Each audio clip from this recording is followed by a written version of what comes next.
Okay, let's just get right into it. I was going to talk today about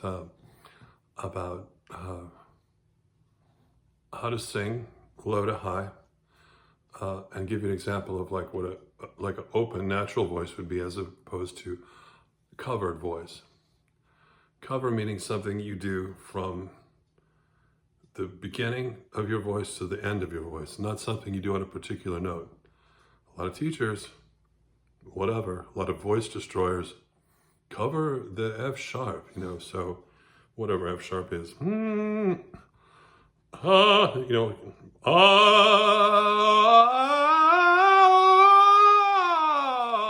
have you do some crazy thing on just the F sharp. Everybody knows where you make the change. It's not a vocal break. I don't like that word. There's no such thing as a break in your voice. Get that term out of your head.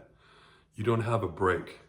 You have one voice, and you just have to learn how to relax and access all the way from the bottom to the top. You could sing low, like that, like the big Viking guy that they have on, Big Brev or Big Bev or whatever his name is. Subtones. If you can sing low, then you can probably do the same thing. He's not killing himself to sing those crazy low gurgly things. So you shouldn't have to work that hard. Singing is fun. Singing should be a expression. You should wonder how you're going to express this particular emotion, not worry about how you're going to get through this, the top of the staff or whatever like that. You don't need to cover to have a smooth transition. Listen to rock singers. So I'll sing something open and I'll show you the difference.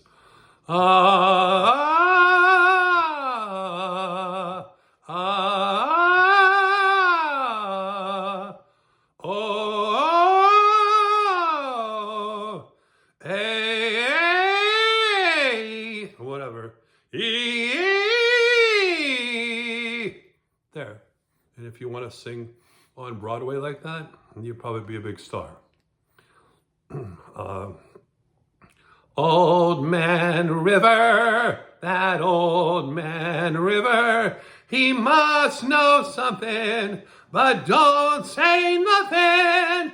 He just keeps rolling. He keeps on rolling along. That seems to be the way they're doing it these days. Obnoxious. But if you're to cover the entire voice, it sounds like this.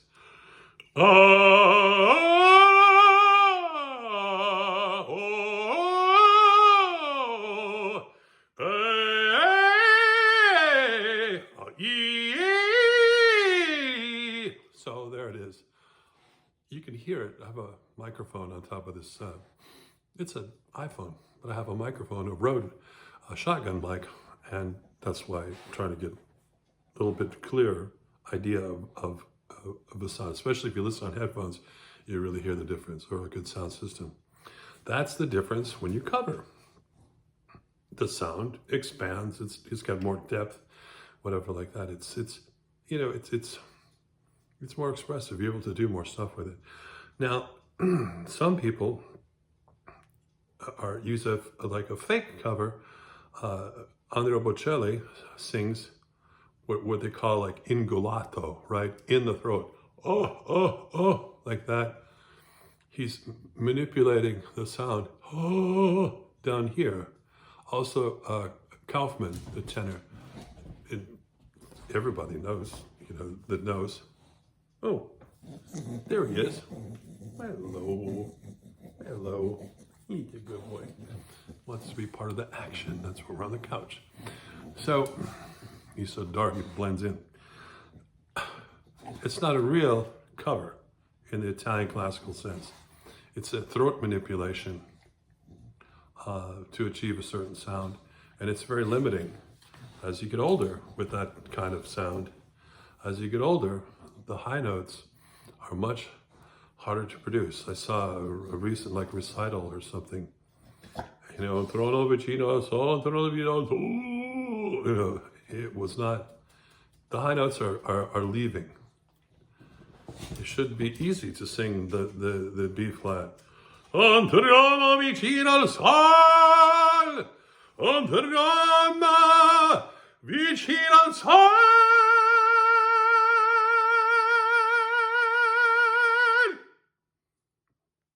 That's medium volume.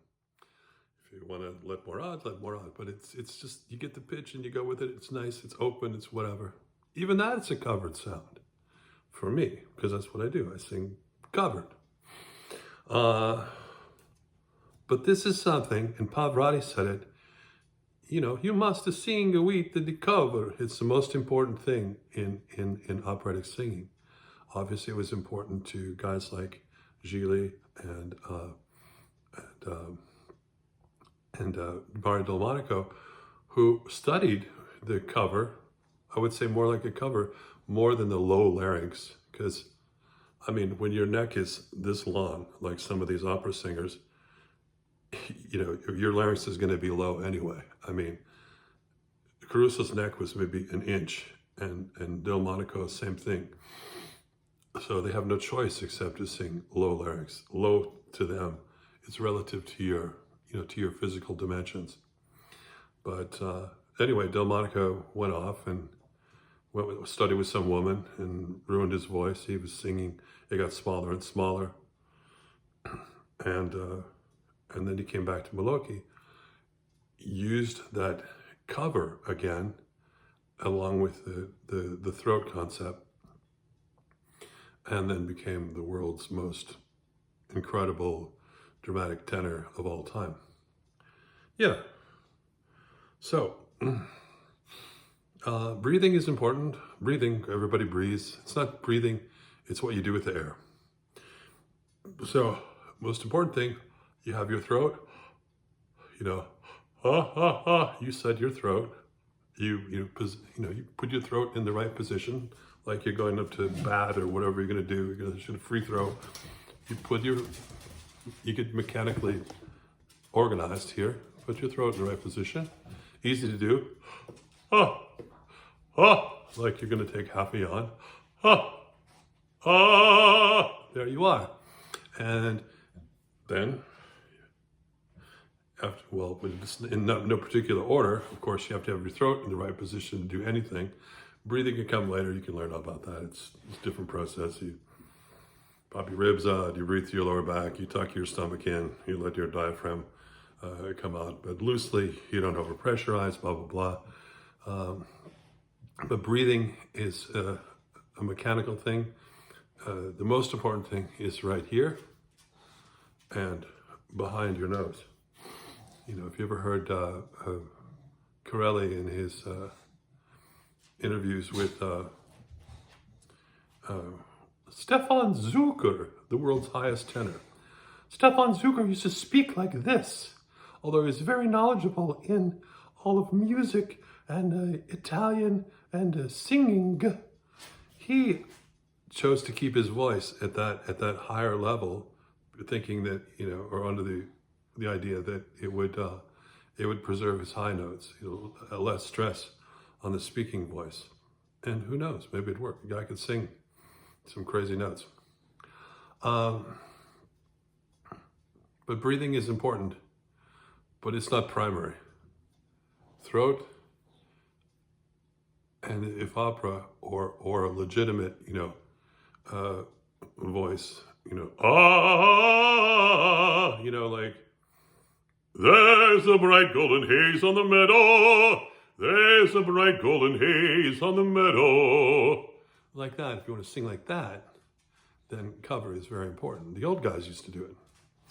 And for instance, Leonard Warren, a very famous baritone, probably one of the most famous, Leonid Voronov originally, won the Mets at a very young age. Didn't even think it was him. They used to do it behind a screen. And they said, oh, come out, you know, it was they thought it was some performer. And the kid came out and they couldn't believe it. But he covered everything. And he had an incredibly flexible voice. I could sing a D above high C. So when he sings like Il Balen or something, you know, Il Balen il suo sorriso, la la la la, la la la la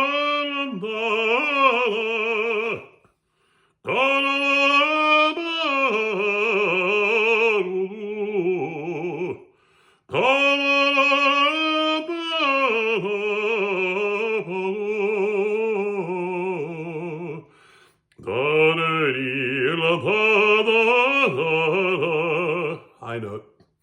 La la ma ba del mio cor. On and on and on, but that sound, man, that sound.